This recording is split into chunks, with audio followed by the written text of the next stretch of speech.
Shalom, మీకు ఉదయకాల శుభములు.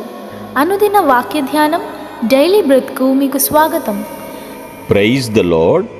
ఈ దినము కొరకు సిద్ధపరచబడిన దేవుని వాక్యము మత్తయి సువార్త 6వ అధ్యాయము 12వ వచనం. మా రుణస్థులను మేము క్షమించిన ప్రకారము మా రుణములను క్షమించుము. ప్రభునందు ప్రియులరా, ముందుగా మీకు హృదయపూర్వక వందనములు తెలియచేస్తూ ఉన్నాను. కొండ మీద ప్రసంగములో దేవుడు ధన్యతలతో ప్రారంభించినటువంటి తరువాత ఎన్నో సద్విషయాలు బోధించాడు. ఇక్కడ శిష్యులకు ప్రార్థన నేర్పించేటువంటి విధానంలో భాగంగా క్షమాపణ గురించి చెప్తూ ఉన్నాడు. క్షమాపణ అనేది బైబిల్ యొక్క ముఖ్యాంశాల్లో ఒక ముఖ్యాంశం. మనల్ని దేవుడు ప్రభు క్షమించాడు. ఆయన రక్తము వలన మనకు విమోచనం, అనగా మన అపరాధములకు క్షమాపణ కలిగి ఉన్నది. దేవుడు మనల్ని ఎంతగానో ప్రేమించి తన ఏకైక కుమారుని మన పాపములకై బలి ఇచ్చాడు. సో కలువరి ప్రేమ తప్పు చేసిన వారి ఎడల దయను కోరుతుంది, క్షమాపణ కూడా కోరుతుంది. మనము ఇతరుల పట్ల ఎలా వ్యవహరిస్తున్నాం, ఇది ఒకసారి చెక్ చేసుకుందాం. కనికరం ఉందా? క్షమించగలుగుతున్నామా? ఎందుకంటే క్షమాపణ నుండే దయ ప్రవహిస్తుంది, క్షమాపణ నుండే ప్రేమ ప్రవహిస్తుంది. దయ అనే ద్వారము గుండా ఆయన రాజ్యంలోకి మనం ప్రవేశిస్తామండి. అందుకే దయలేని క్షమించలేని ఆత్మలు కలిగి ఉండుట మన పక్షంగా అది మంచిది కాదు, యుక్తమైనది కాదు. పౌలు భక్తుడు కూడా ఎఫెసీ సంఘంతో మాట్లాడినట్లుగా, ఒకని ఎడల ఒకడు దయగలిగి కరుణాహృదయులై క్రీస్తునందు దేవుడు మిమ్మల్ని క్షమించిన ప్రకారము మీరును ఒకరినొకరు క్షమించుడు అని చెప్తున్నాడు.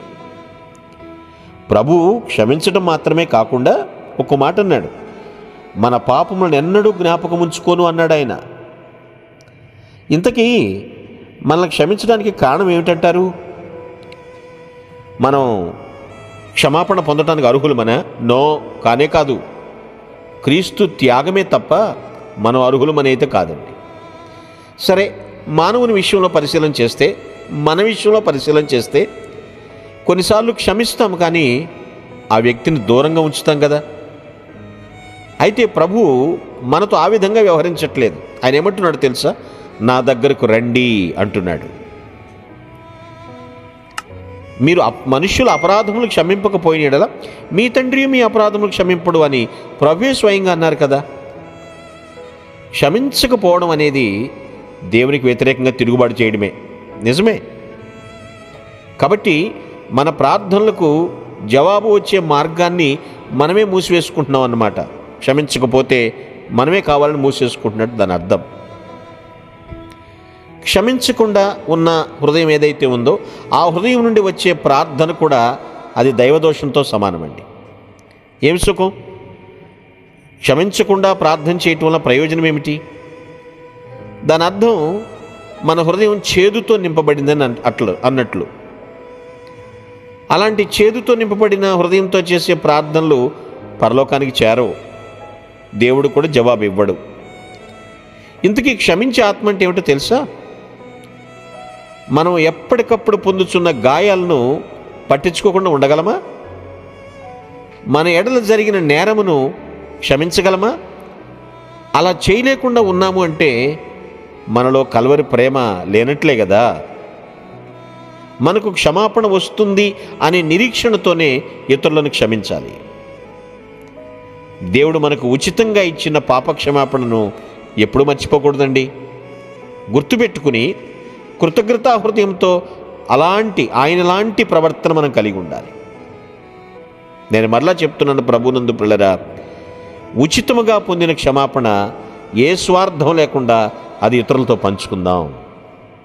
అదే దేవుడు కోరుతున్నాడు. క్షమాపణలో ఉన్నటువంటి ఆంతర్యాన్ని దేవుడు మన దగ్గర ప్రస్తావిస్తున్నాడు ఇప్పుడు. ఎందుకంటే ఏ ఆశీర్వాదం నువ్వు అనుభవించాలంటే అన్నిటికంటే పునాది క్షమాపణ. నీవు దేవుని ద్వారా క్షమించబడ్డావు, ఆ క్షమాపణ ఇతరుల పట్ల కూడా చూపించు. మనసులో పెట్టుకుని అవకాశం వచ్చినప్పుడు నా యొక్క పగ తీర్చుకుంటాను అంటే ఇక అన్యజనులకు, లోకస్తులకు నీకు తేడా ఏముంటుంది?